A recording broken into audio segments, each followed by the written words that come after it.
हिंदी में यूपीएससी की तैयारी से संबंधित प्रोग्राम्स को देखने के लिए सब्सक्राइब करें स्टडी IQIAS हिंदी। नमस्कार, बहुत बहुत स्वागत है आप सभी का स्टडी IQIAS हिंदी में। मेरा नाम है अतुल जैन।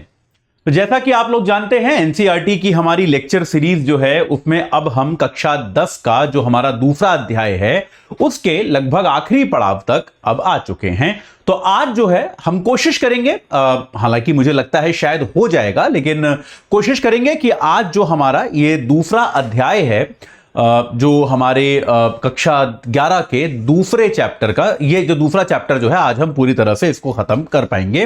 अगर लेक्चर्स की बात करें तो मेरे ख्याल से कौन सा लेक्चर होगा, 35वां लेक्चर मेरे विचार में ये होना चाहिए, अगर मुझे सही याद है तो। आज हमारा लेक्चर नंबर शायद 35 होगा। तो 35वें लेक्चर के साथ आइए अपनी चर्चा को जल्दी से शुरू करते हैं। ठीक है, हमारा लेक्चर 35 है आज, और इसमें जो है हम 1950 से 1990 तक भारत की आर्थिक नीतियां जो चल रही थी, उन आर्थिक नीतियों का प्रभाव अब तक हमने कृषि पर समझा। अब हम समझने की कोशिश करेंगे कि उन आर्थिक नीतियों का उद्योग पर क्या प्रभाव पड़ा। बहुत सिंपल सी बात है, कृषि और उद्योग, खाली इन दो क्षेत्रों की चर्चा ही एनसीईआरटी में की गई है। सेवा क्षेत्र की ज्यादा चर्चा की नहीं गई, क्योंकि 1950 से 90 तक जो है आप ये मान सकते हैं कि सेवा क्षेत्र जो है वो भारत में एक स्वतंत्र बहुत बड़े क्षेत्र के रूप में बहुत ज्यादा उभरा भी नहीं था। तो एक सेवा क्षेत्र जो है उसकी बहुत ज्यादा चर्चा इसमें की नहीं गई है। तो आइए आज इस चैप्टर की चर्चा करके, इस उद्योग वाले भाग की चर्चा करके इस चैप्टर को समाप्त करेंगे। शुरू करने के पहले आपको बता दूं कि अगर आप एनसीईआरटी की किताबों को लेकर चिंतित हैं कि भाई कैसे पढ़ें और कितना पढ़ें, तो आप हमारी 5 किताबों का सेट जो है उसको खरीद सकते हैं AJ लाइव कोड लगाकर। 1199 रुपए में आपको ये सेट मिल जाएगा। और अगर ये सेट आप ले लेते हैं तो आपको जो है एनसीईआरटी में कौन सी चीजें काम की हैं, कौन सी चीजें काम की नहीं हैं, ये सारी जो चीजें हैं, ये सारी चर्चाएं जो हैं, इसको आप छोड़ सकते हैं। और आप सारी काम की चीजें हमने इसमें रखी हैं, बेकार की चीजें जो है इससे हटा ली है। और अगर आप जो है हाँ जी, और अगर आप पूरी यूपीएससी की तैयारी करना चाहते हैं तो 18 किताबों का सेट हमारा 4299 रुपए में उपलब्ध है।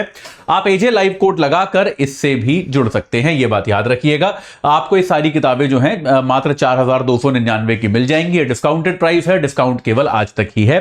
तो अगर आप इस सेट को लेना चाहते हैं तो आपको और कोई भी अन्य स्टैंडर्ड बुक नहीं खरीदनी पड़ेगी। चलिए अब जल्दी से एक बार चलते हैं आपकी पाठ्य पुस्तक की ओर और एक बार समझने की कोशिश करते हैं कि आपकी पाठ्य पुस्तक उद्योग और व्यापार के बारे में क्या कहती है। यह चर्चा तो हम पिछले चैप्टर में कर चुके हैं, तो दोबारा नहीं दोहराएंगे कि अंग्रेजों के समय में भारत में औद्योगिक विकास बहुत कम हुआ। यह बात तो हम जानते हैं कि उद्योगों का विकास जो है भारत में वो नाम मात्र का था, बहुत ही कम था। जब तक हम अंग्रेजों के समय की बात करते हैं, बहुत ही कम विकास हुआ था। तो भारत जब आजाद हुआ तब हमको उद्योगों का विकास करना पड़ेगा, यह बात हम जानते थे। इस बात के बारे में हम परिचित थे, इस चीज से हम जो है हमको इस बात की जानकारी थी कि उद्योगों का विकास हमको करना पड़ेगा। एक बड़ा कारण यह है कि उद्योग जब रोजगार उपलब्ध कराते हैं, उद्योगों में जो रोजगार होता है वो कृषि के रोजगार की तुलना में ज्यादा स्थायी होता है। कृषि के रोजगार से अधिक स्थायी ये माना जाता है। यह बात क्लियर है। उद्योगों का जो रोजगार है वो कृषि के रोजगार से ज्यादा स्थायी है। तो आपको देश में रोजगार तो प्रदान करना ही था, तो रोजगार प्रदान करने के लिए आप जो है ये प्रयास कर रहे थे कि आप उद्योगों का भी विकास करें। ये निश्चित तौर पर आप करना चाहते थे। ठीक है, ये बात एकदम क्लियर है। ये आपके दिमाग में, ये बात एकदम भारत सरकार के दिमाग में एकदम स्पष्ट थी कि हम उद्योगों का विकास तो यार हमें करना ही पड़ेगा। आजादी के पहले बहुत ही कम उद्योग थे, लेकिन अब हमें इन उद्योगों का विकास करना पड़ेगा।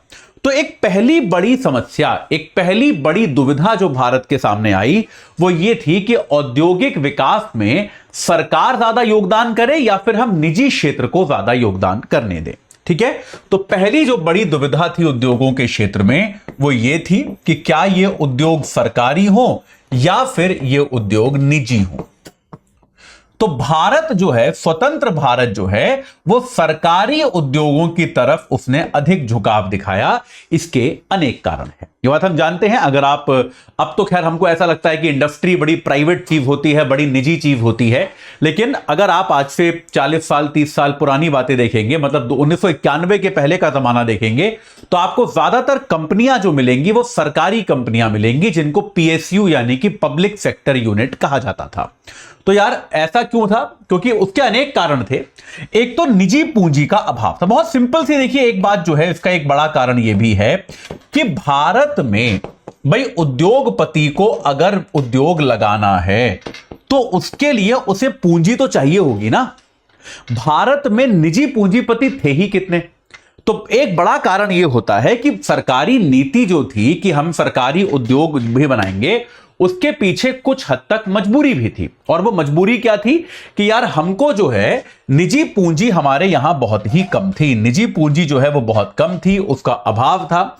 और इस अभाव के कारण आपको क्या करना पड़ता था? आपको सरकारी संपत्ति का विकास करना पड़ता था। ठीक है, आपको जो है सरकारी संपत्ति जो है वो करना पड़ता था। आपको सरकारी पूंजी, सरकार को ही उद्योगों का विकास करना पड़ा, क्योंकि निजी क्षेत्र में पूंजी की उपलब्धता जो है वो आमतौर पर नहीं थी। ये बात क्लियर है, पूंजी की उपलब्धता बहुत ही कम थी, तो सरकारी जो है सरकार को ही अपनी इंडस्ट्री का विकास, अपने उद्योग धंधों का विकास करना पड़ा। ठीक है, यह बात एकदम स्पष्ट है। इसके अलावा दूसरी चीज क्या है कि पहली चीज तो यह है, अच्छा दूसरी चीज जो है, दूसरा इसका एक मनोवैज्ञानिक कारण भी था। एक इसका हमेशा से मनोवैज्ञानिक कारण था। भाई इस बात को समझिए, या आपको मैं पहले भी बता चुका हूं, साइकोलॉजिकल कारण जिसको हम कहते हैं, कि भारत जो है एक बहुत बड़ी, बहुत लंबी गुलामी से आजाद हुआ था, और अंग्रेज भारत में जो है वो निजी कंपनी के तौर पे व्यापार करने के लिए ही आए थे। अंग्रेज जो है कोई हमारे यहां शासन करने तो आए नहीं थे, अंग्रेज कोई औद्योगिक समूह तो थे नहीं, अंग्रेज जो है एक व्यापारिक समूह थे जो भारत में व्यापार करने आए थे, और व्यापार करने के बहाने वो भारत के शासक बन गए।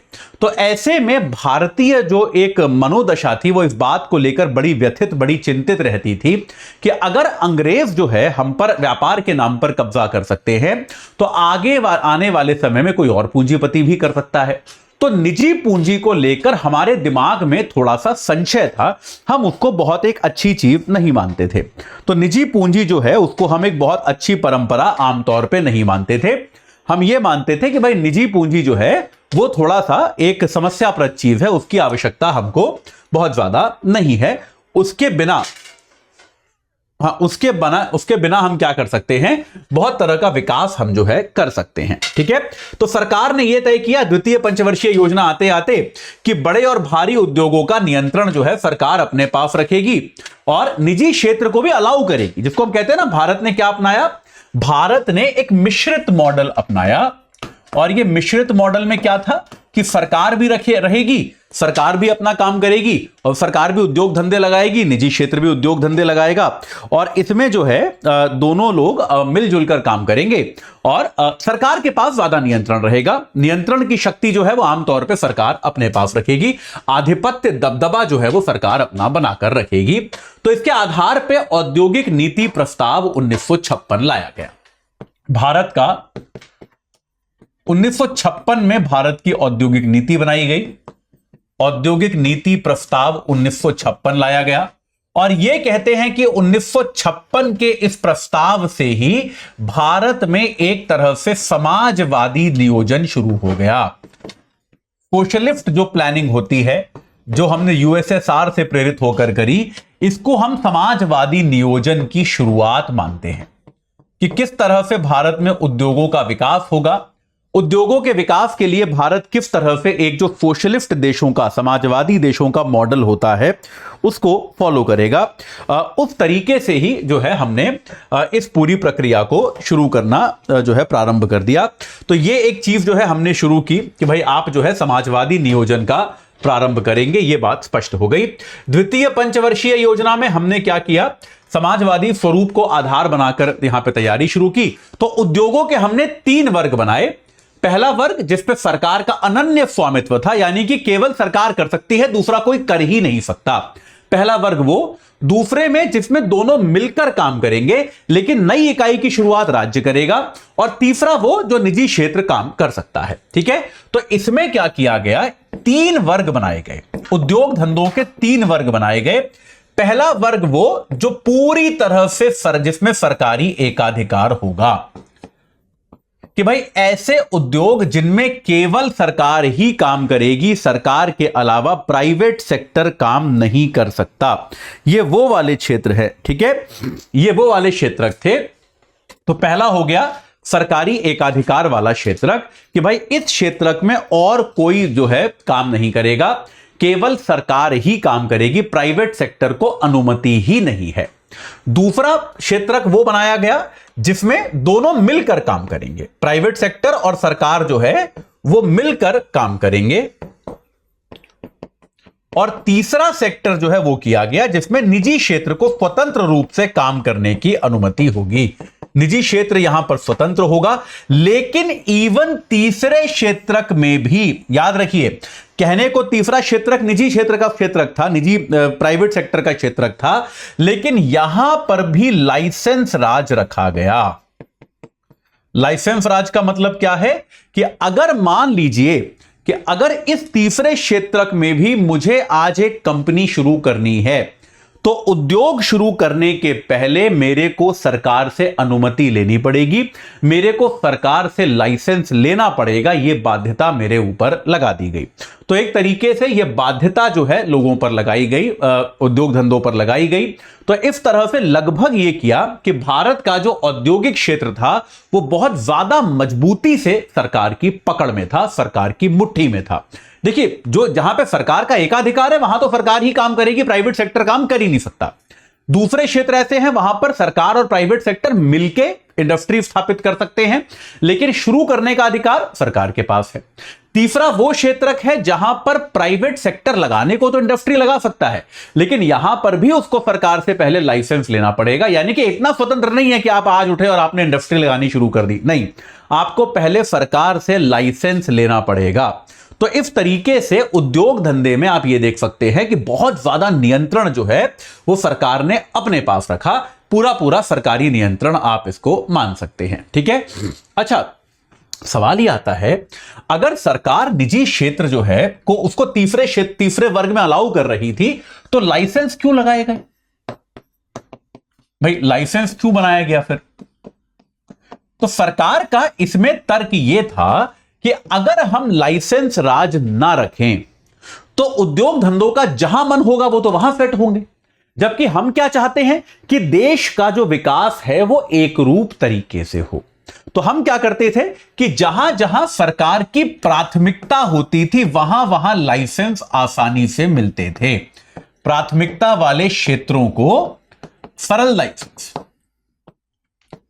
तो सरकार का तर्क इसमें यह था कि भाई मान लीजिए जिस राज्य में बहुत औद्योगिकीकरण हो रखा है, बाकी सारे उद्योग भी वहीं जाना चाहेंगे, लेकिन हम चाहते हैं कि जिन राज्यों में औद्योगिकीकरण नहीं हुआ वहां पर भी तो लाइसेंस मिले, वहां पर भी तो उद्योग धंधे स्थापित हो, हम ये चाहते हैं। तो इसीलिए सरकार ने यह कहा कि भाई जहां पर प्राथमिकता है, कि जहां पर हम चाहते हैं उद्योग बने, वहां पर हम लाइसेंस जो है आसानी से दे देंगे, और बाकी क्षेत्रों में लाइसेंस उतनी आसानी से नहीं देंगे। यह हमारी नीति थी, यह सरकार की स्टेटेड नीति थी। सरकार ने यह कहा कि भाई इस कारण से हम लाइसेंस राज लेकर आए हैं।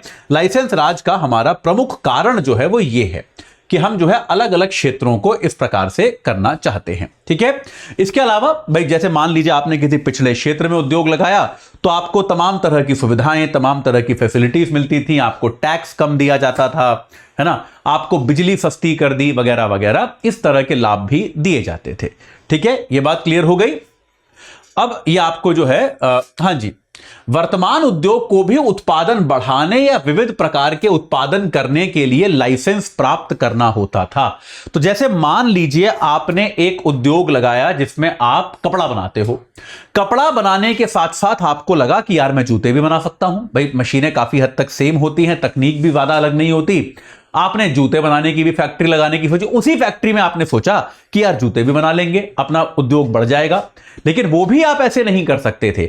अगर आप अपने उत्पाद को डाइवर्सिफाई करते हो, उसका विविधीकरण करते हो या फिर उत्पादन बढ़ाते हो, उसके लिए भी आपको लाइसेंस लेना पड़ता था।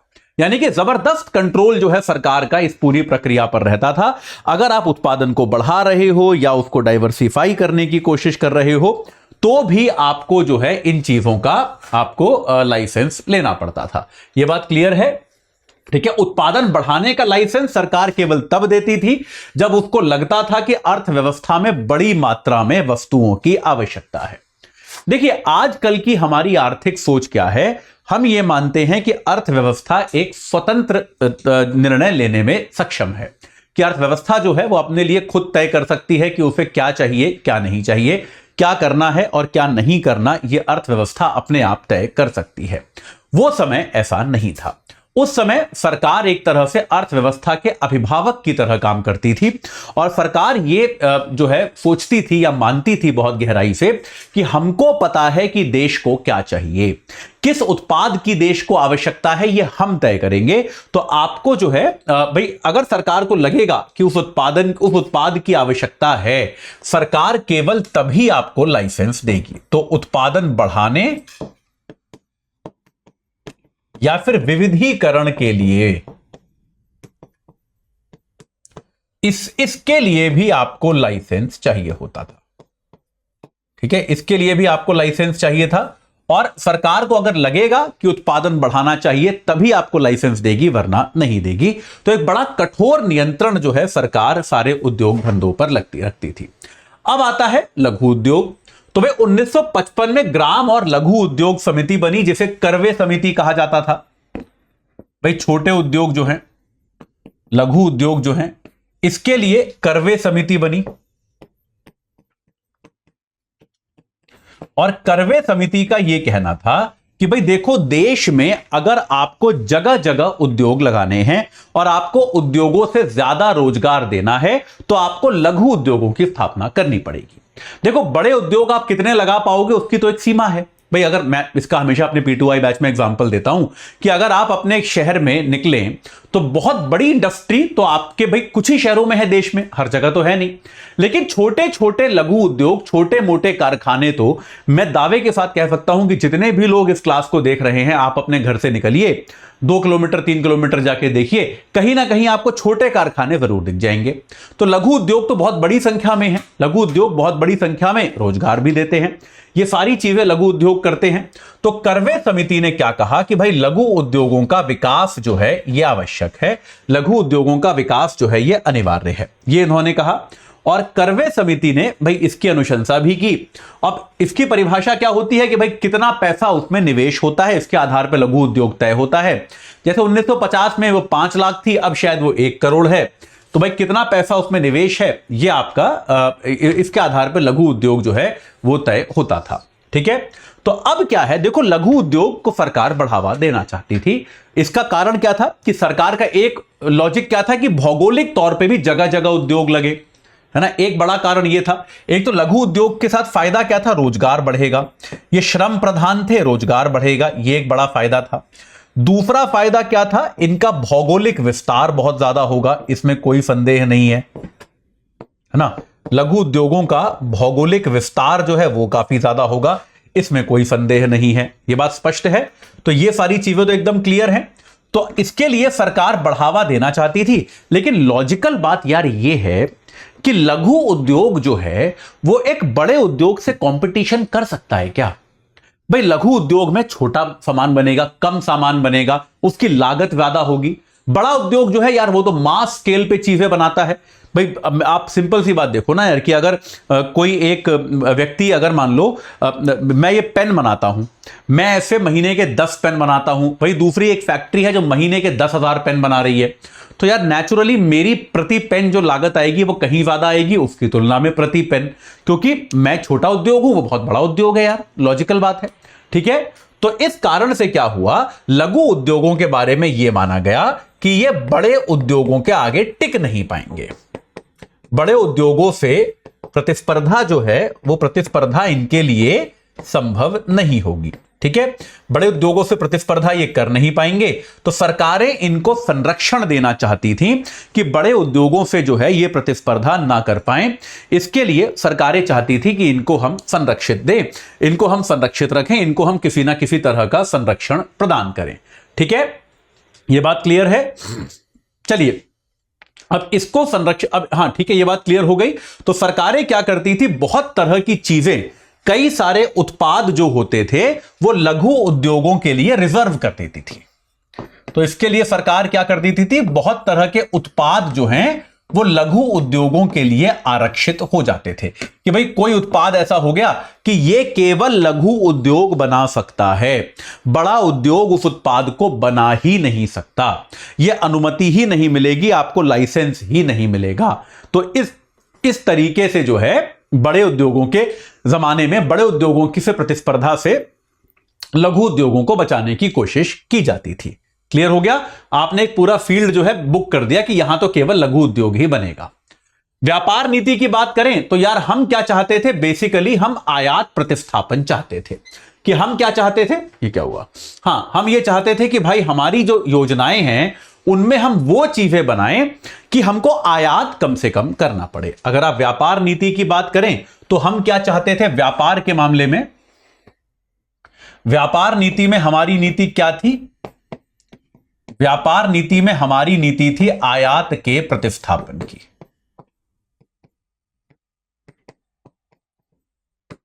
ठीक है, हमारी नीति थी आयात का प्रतिस्थापन। हम चाहते थे कि दूसरे देशों से हमारा आयात घटे। उसका एक बड़ा कारण यह था कि हम ये चाहते थे कि हमारा जो विदेशी मुद्रा भंडार है वो व्यय ना हो, और हम ये भी चाहते थे कि हालांकि आज की तारीख में आप सोचोगे तो आपको लगेगा कि हम निर्यात भी तो बढ़ा सकते थे, लेकिन उस समय इतना कॉन्फिडेंस हमें अपने देश के उत्पादन में, अपने देश के उत्पादों में नहीं था कि हम जो है उससे हम लोग जो है उससे उत्पाद बढ़ा पाएंगे। और इसके लिए क्या किया था, आयात को घटाने के लिए हम जो है आयात प्रतिस्थापन की नीति बनाने की कोशिश करते थे। ठीक है, तो हम क्या करते थे, आयात के बदले घरेलू उत्पाद करेंगे। तो भाई हम क्या करते थे, विदेशों से वाहन बन रहे हैं उनको मंगाते थे, उसकी बजाय हम अपने देश में ही वाहन उद्योग को बढ़ाने लग गए। आयात संरक्षण के दो प्रारूप होते हैं, एक होता है प्रशुल्क यानी कि टैरिफ, और एक कोटा। आयात संरक्षण के दो तरीके होते हैं, एक प्रशुल्क जिसको आपने टैरिफ के नाम से सुना होगा आजकल बहुत ज्यादा, और दूसरा होता है कोटा। टैरिफ का मतलब क्या होता है कि भाई विदेश से आयातित चीज पर सरकार एक्स्ट्रा टैक्स लगाती है। तो भाई एग्जांपल लेते हैं, मान लो ये पेन है, ठीक है भाई, ये पेन है, ये कहीं विदेश से आ रहा है और भारत में भी बन रहा है। मान लो विदेश से 50 रुपए का आता है, भारत में 70 रुपए का बन रहा है, तो मैं विदेश का ही खरीदूंगा, विदेश से सस्ता आ रहा है। तो सरकार क्या करेगी, विदेश वाले पे 40 रुपए का टैक्स लगा देगी। सरकार क्या करेगी, विदेश वाले पे 40 रुपए का प्रशुल्क लगा देगी, ताकि विदेश वाला मुझे 90 रुपए का मिले और देश वाला 70 का मिले। तो इसको कहा जाता है टैरिफ, इसको कहा जाता है प्रशुल्क, जहां पे सरकार क्या करती है, विदेश से आने वाली वस्तुओं पर अतिरिक्त कर लगा देती है, अतिरिक्त टैक्स लगा देती है, जिसके कारण उसके दाम बढ़ जाते हैं। यह बात क्लियर हो गई।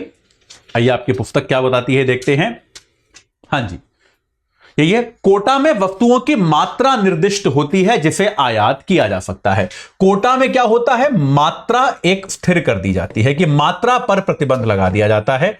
वही वाली बात, जैसे ये पेन है, मान लीजिए मैं विदेश से पेन मंगा सकता हूं, कोई बात नहीं है, लेकिन विदेश से साल के 1000 पेन ही भारत आएंगे, बस आपको खाली 1000 पेन ही आयात करने की अनुमति है, उससे ज्यादा पेन आप आयात नहीं कर सकते। यह आपका क्या कहलाता है, यह आपका कोटा की नीति कहलाती है। तो व्यापार नीति में आयात प्रतिस्थापन के लिए, आयात प्रतिस्थापन के लिए ये दो तरीके जो हैं ये आमतौर पर अपनाए जाते हैं। यह बात एकदम स्पष्ट है, ठीक है, यह बात क्लियर है। आयात प्रतिस्थापन के लिए ये दो तरीके अपनाने का प्रयास किया जाता है। ये दो तरीके हैं, दो स्टैंडर्ड तरीके हैं जिनको सरकार हमेशा अपनाती रही। ठीक है। अब संरक्षण की बात जो है वो इस धारणा पे आधारित थी कि यार अगर आप भारत के उद्योगों को संरक्षित करो, विदेशी कंपटीशन से बचाकर रखो, तो धीरे धीरे वो बलशाली हो जाएंगे और वो कंपटीशन से का सामना करना भी सीख जाएंगे। लेकिन बहुत सारे अर्थशास्त्री अब ये भी कहते हैं कि ऐसे तो आप कभी नहीं सीखोगे। अगर आप अपने देश के उद्योगों को कंपटीशन से बचा कर रखोगे तो ऐसे तो वो कंपटीशन का सामना करना कभी भी नहीं सीखेंगे। यह हमारी नीति गलत थी। यह बात कही जाती है कई बार कि हमको इसकी बजाय यह करना चाहिए था कि अपने देश के उद्योगों को हमें इस प्रतिस्पर्धा में उतारना चाहिए था ताकि वो इस प्रतिस्पर्धा का सामना कर पाते। ठीक है, यह बात क्लियर है। चलिए, अब इसका क्या प्रभाव पड़ा? तो ऐसा नहीं है कि 1950-51 से 90-91 तक भारत में औद्योगिक विकास नहीं हुआ। अगर हम भारत में औद्योगिक विकास की बात करें, अगर हम भारत में औद्योगिक विकास की बात करें तो 1950-51 में जीडीपी का कुल 15% उद्योग जो है, अगर आप यहां देखोगे तो 1950-51 में भारत के जीडीपी का केवल 13% था उद्योग, जो कि 24.6% हो गया 90-91 में। ठीक है, तो उद्योग जो है 1950-51 में जीडीपी का 13% था, वो 90-91 में बढ़ के 24.6% हो गया। ठीक है, यह फर्क पड़ा। यह निश्चित तौर पे एक क्लियर डिफरेंस था जो आप कह सकते हो कि भाई उद्योगों में निश्चित तौर पर यह आया, इसमें कोई संदेह नहीं है। भारत का औद्योगिक विकास भी हुआ, आप ये नहीं कह सकते। हां, आप ये नहीं कह सकते कि बिल्कुल नहीं हुआ। भारत में उद्योग धंधे पनपे, भारत में कई सारे उद्योग लगे जिन्होंने देश को आगे बढ़ाया। लेकिन हां, क्या यह औद्योगिक विकास पर्याप्त था? आप यह कह सकते हो कि बहुत ज्यादा पर्याप्त ये उद्योग जो है वो निश्चित तौर पर नहीं थे, ये आप कह सकते हो। ठीक है, अब देखिए हुआ क्या कि सार्वजनिक क्षेत्र के जो प्रक्रम थे उन्होंने देश के विकास में बड़ा योगदान दिया। यह बात सही है। सार्वजनिक क्षेत्र के जो प्रक्रम थे, सार्वजनिक क्षेत्र की सरकारी कंपनियां जो थी, उन्होंने देश के विकास में बड़ा योगदान दिया। और यह मत सही है कि जब हम आजाद हुए तब शायद सरकारों के पास कोई दूसरा विकल्प नहीं था। उस समय सरकार के पास कोई विकल्प नहीं था सरकारी इंडस्ट्री लगाने के अलावा। लेकिन सवाल यह उठता है कि क्या लंबे समय तक हमको उद्योग धंधों को सरकारी रखना पड़ता था? पढ़ने की जरूरत होनी चाहिए। जैसे कहानियां आपने सुनी होंगी कि आप जब, एक्चुअली मैंने अपनी आंखों से देखा है, जब मैं बच्चा था, तो जब मैं बहुत छोटा था, तो अगर आप टेलीफोन कनेक्शन के लिए अप्लाई करते थे तो आपको आमतौर पर 3-4 साल बाद एक फोन मिलता था। स्कूटर अगर आपको खरीदना है, क्योंकि बहुत कम कंपनियां थी, कोटा होते थे हर चीज के, तो आप बुक कराते थे और आपको तकरीबन साल भर बाद स्कूटर मिलता था। तो इस तरह की बहुत सारी चीजें थी। और आज की तारीख में आप जाइए, अभी आप इस समय आप किसी दुकान पे जा सकते हैं, आप तुरंत मोबाइल फोन खरीद सकते हैं। उसके बाद आप किसी सिम कार्ड की कंपनी में जाकर तुरंत एक सिम कार्ड खरीद सकते हैं जो अगले 15 मिनट के अंदर एक्टिवेट हो जाता है। ये सब चीजें हो जाती हैं, ये बात आप जानते हैं। तो आज तो जो काम मैंने अपने बचपन में 2 से 3 साल में होते हुए देखा, वो काम आज आप अगले 15 मिनट में कर सकते हो। तो यह माना जाता है कि सरकार का नियंत्रण शायद उस जगह ठीक था, कुछ जगहों पर ठीक था, लेकिन सरकार को नियंत्रण वहां रखना चाहिए था। सरकारी नियंत्रण को लेकर तर्क यह दिया जाता है कि सरकारी नियंत्रण या तो वहां हो जहां राष्ट्रीय सुरक्षा का मुद्दा हो, जैसे मान लीजिए नाभिकीय ऊर्जा हो गई या हथियार मिसाइल बनाने वाली बात हो गई। राष्ट्रीय सुरक्षा पे सरकार नियंत्रण रखे, कोई दिक्कत नहीं है, प्राइवेट सेक्टर को ना दे, सही बात है। या फिर कोई ऐसी चीज पर रखे जहां पर आप इस बात को समझें कि जहां पर कोई बहुत ज्यादा रणनीतिक महत्ता हो, जिसकी बहुत ज्यादा रणनीतिक महत्ता हो और जिसको निजी क्षेत्र ना कर पाए, जो करने में निजी क्षेत्र अक्षम हो, कोई ऐसी चीज उनका नियंत्रण सरकार रखे, कोई दिक्कत नहीं है। लेकिन मोबाइल कनेक्शन या टेलीफोन कनेक्शन अगर सरकार इनका नियंत्रण पहले छोड़ देती तो शायद लोगों को बेहतर सुविधाएं मिल पाती। ये बात सही है। हम सबने देखा है इस बात को कि जैसे ही सरकार ने ये टेलीफोनी का नियंत्रण छोड़ा, प्राइवेट सेक्टर इसमें आ गया। और प्राइवेट सेक्टर अब इतना है कि बीएसएनएल, एमटीएनएल के फोन शायद ही किसी के पास होते हैं, बहुत ही कम होते हैं। ये बात सही है कि नहीं है, ये हमने देखा। एक और इसका क्लासिक एग्जांपल है ब्रेड। जैसे एक सरकारी कंपनी थी बेटा, मॉडर्न ब्रेड। आप एक बात बताओ, ब्रेड बनाने में ऐसा कौन सा बड़ा तकनीक है, कौन सी बहुत महान टेक्नोलॉजी है कि जो निजी क्षेत्र नहीं कर पाता? ऐसी कौन सी महान तकनीक है ब्रेड बनाने में जो निजी क्षेत्र नहीं कर पाता? अगर ऐसी कोई महान तकनीक नहीं है तो यार ये काम तो निजी क्षेत्र को भी करना चाहिए था। तो सरकार जो है, सरकारी कंपनियां ब्रेड क्यों बना रही थी? तो ये इस प्रकार के कई निर्णय जो है वो लिए गए जो सरकार को शायद नहीं लेने चाहिए थे, जिनसे जो है सरकार को बचना चाहिए था कि निजी क्षेत्र को ये निर्णय नहीं, मतलब ये काम निजी क्षेत्र को पहले ही दे देने चाहिए थे, क्योंकि इसमें सरकार की कोई भूमिका नहीं थी। तो इस तरह के कई सारे निर्णय हैं, कई सारी बातें हैं, कई सारे उद्योग हैं जो सरकार ने अपने पास रखे। और ऐसा भी नहीं है, बहुत सारी सरकारी कंपनियां जो हैं वो घाटे में चल रही थी। ये बात भी हम जानते हैं कि बहुत सारी सरकारी कंपनियां जो हैं वो बहुत बड़े बड़े घाटे में चल रही थी, क्योंकि यार बहुत, भाई देखो, एक तो क्या होता है सरकारी कंपनियों में, आप उन्हें सरकारी कंपनियों को एक विशेष प्रकार से चलाते हो, अधिकारी उन कंपनियों को चलाते हैं, उनमें इंडस्ट्री की एक्सपर्टीज नहीं लाई जाती। एक निजी सेक्टर जैसा, प्राइवेट सेक्टर जैसा लाभ उन्मुखता जो होती है वो उनमें नहीं आती। तो कई बार कई सारी सरकारी कंपनियां ऐसी हो गई जो बहुत बहुत ज्यादा घाटा कमाकर सरकार को दे रही थी और सरकार के वित्त को वास्तव में ड्रेन कर रही थी, समाप्त कर रही थी। उसके बावजूद भी उनके निजीकरण के निर्णय बहुत समय बाद लिए गए। एक क्लासिक एग्जांपल एयर इंडिया है। एयर इंडिया का भी कुछ वर्ष पहले निजीकरण किया गया, टाटा को बेचा गया। उसके पहले एयर इंडिया पिछले कई वर्षों से भारी घाटा सरकार को कमाकर दे रहा था। तो ये जो है एक तरह से सरकार ने उद्योग धंधों पर अपना नियंत्रण रखा। और इस नियंत्रण के अलावा, इस नियंत्रण के साथ जो है यहां पर इस बात को ध्यान में रखने वाली बात है कि ये सरकारी कंपनियां जो हैं वो बहुत अधिक घाटे में चल रही थी और ये घाटा जो है बहुत ज्यादा चिंतित सभी को कर रहा था, सरकार को चिंतित कर रहा था। उद्योग, माफ कीजिएगा, अर्थशास्त्री जो है वो निरंतर सरकार की इस नीति की आलोचना कर रहे थे कि सरकार को बिजनेस में इन्वॉल्व नहीं होना चाहिए। एक अर्थव्यवस्था में कोटेशन भी है जिसे कहा जाता है, it is not the government's business to do business. व्यापार करना सरकार का काम नहीं है, यह बात कही जाती है। तो भाई इसके लिए बार बार यह कहा जा रहा था कि सरकार को व्यापार नहीं करना चाहिए, केवल कुछ रणनीतिक चीजों को छोड़कर। तो आखिरकार ये नियम सरकार ने सुने और 1991 में भारत की आर्थिक स्थिति में, भारत की आर्थिक नीति में बहुत बड़ा बदलाव लाया गया। उस बदलाव के बारे में हम पढ़ेंगे अगले अध्याय में, लेकिन अभी के लिए इतना ही हम यहां पर जानना चाहते हैं। इसी के साथ ये चैप्टर हम खत्म करते हैं। चलिए अब जल्दी से आपको जाते जाते बता दूं कि स्टडी IQ IAS का अगर आप 18 किताबों का सेट आज लेते हैं तो आपको मात्र 4299 का मिल जाएगा। AJ लाइव कोड अगर आप लगाएंगे, अगर आप ये बुक सेट खरीद लेते हैं तो आपको और कोई भी स्टैंडर्ड किताब खरीदने की आवश्यकता नहीं बचेगी। तो आज ही आप इसको ले लीजिए और अपनी जो एक तैयारी है उसको सही आकार दीजिए। वहीं दूसरी ओर अगर आपको लगता है कि भाई NCERT किताबें आप पढ़ रहे हैं पर क्या चीजें काम की हैं और क्या नहीं, ये आप तय नहीं कर पा रहे हैं, तो आप हमारा 5 किताबों का सरलीकृत कंपाइलेशन है, history, geography, polity, economics, science and technology का, आप AJ लाइव कोड लगाकर आप इस कंपाइलेशन को ले सकते हैं और आपको जो है पूरी NCERT में जो भी काम की चीजें हैं वो यहां मिल जाएंगी, जो काम की नहीं है उनको हम इसमें नहीं शामिल करेंगे। ठीक है, AJ लाइव कोड ही लगाना है 1199 में इसको प्राप्त करने के लिए।